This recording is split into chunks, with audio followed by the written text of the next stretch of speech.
Hey guys, Long Haul Larry, and we're actually up here in the Upa garage. I'm shooting a little video. Long Haul Larry, but I'm in the Upa area. Not good. As you can see, I have plastic hanging up over my door, and I have the old f-350 sitting up in here on jacks. And I have a very late snowstorm happening in the year here. We got dumped on and stuff, and I just got done cleaning up the yard the best I can. It's a huge mess because I have a gravel driveway that I poured in here last year, and it's been so warm that the gravel is all unthawed, and then you go to try to snowblow over the top of it, and the snowblower digs into the gravel.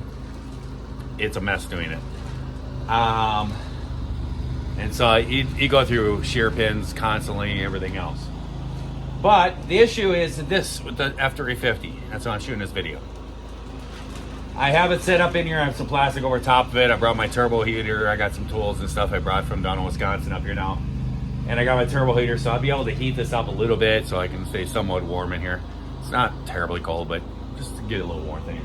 But the major problem was I was driving this truck, and I was coming up the big hill here in Hancock, and I was giving her some pretty good gas coming up there because there were some cars coming, and I pulled out and I took off and I hammered it pretty good. And the transmission shifted really hard. It felt like it was like a kunk, and I was like, that's not right. I mean, I paid a lot of money for that transmission. And when I got to the top of the hill and everything, it shifted again real hard. And I was like, okay, I'm gonna have to run this thing back to Wisconsin and take it back to the transmission guy. He's gonna have to try to figure out what's going on here. Why is it shifting so hard? And I was going maybe a mile or so, and then the truck just went, it was just crazy. I thought I blew a steer tire, and I pulled over, crawled underneath there, looked around, no steer tire, couldn't really see anything, and I was able to nurse it here to the house, doing like 3 miles an hour on the side of the road. Got it here, put it up underneath there. Turns out I bought those U-joints as a U-joint kit and a carrier bearing on eBay and rebuilt this whole drive shaft. And one of the caps on the U-joint completely shattered. It just shattered, it blew apart. And the inside of the U-joint, you know, the little stem that's inside the U-joint part, that thing was just jerking all over the place, and it destroyed the U-joint, the drive shaft in this thing. So I kind of rebuilt the drive shaft when I built this truck, and got away from having to buy a new drive shaft. Not no more. I actually have it sitting right there. There. It's a whole new drive shaft kit, and it's been a huge hassle to get this thing. Every place I go, they give me a different part number. Everybody sells Dorman. They all sell this Dorman drive shaft. And every place I've gone to, I've gone to Advance, I've gone to AutoZone, I've gone to Riley's. I've been online, I've tried looking it up myself. You punch in the information for the truck, and it gives you hundreds and hundreds of choices of drive shafts. And, you know, 8-foot box, crew cab, dually.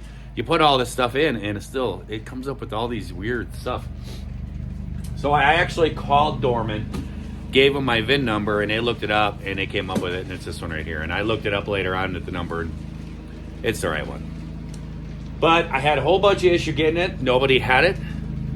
And one guy, I ordered from a company, but then, you know, they didn't have it in stock. They just ordered it from Dorman, and then Dorman's supposed to drop ship it. Well, Dorman didn't have it. They were out of production. So I actually ended up finding a guy on eBay that had a brand new one. It's a company.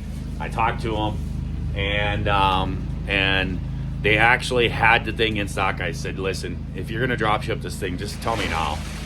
I said, because if you do that, I'm gonna ask for a refund. And he's like, nope. He goes, I got 2 of these brand new in a box sitting on a shelf. And that's the part number. It is 976-047. And so what basically I have to do now is I have to crawl up underneath there, and there's 10 bolts. There's 8 bolts on each end of the drive shaft that hold it to the differential, 4 on there, 4 on the back of the transmission, and actually the transfer case. But and then there's the 2 bolts for the carrier bearing. And so this is supposed to come all assembled, all brand new U-joints and everything else. Moral of the story is, don't go cheap on buying U-joints with a big, powerful truck. Because I blew it apart. And I went with a cheap eBay kit. It was, the packaging were weird. It did, you know, it looked like something, some cheap China thing or something. And I put them in anyways, and I shouldn't have done it. So now I'm paying the price. Now I'm sitting out here in the cold and everything else and having to throw a new drive shaft in there. So, oh well. So I'm going to get to it, and I'm going to get installing this. First, I'm going to crown it there and pull the old one out, and then I'll show you guys the new one. Well, guys, here's the old drive shaft. I just yanked it out of there, and that is the part that's broken. It stayed intact. I stopped soon enough, but it's all oblong. The little, where the part comes through there, it's all torn up and oblong, and it's actually broken. I don't know if you can see it. If I zoom in on it, maybe. See how it's broken there? So it would not hold a clip. So that one's junk. And I mean, it was an old drive shaft, and it actually tore up the carrier bearing too.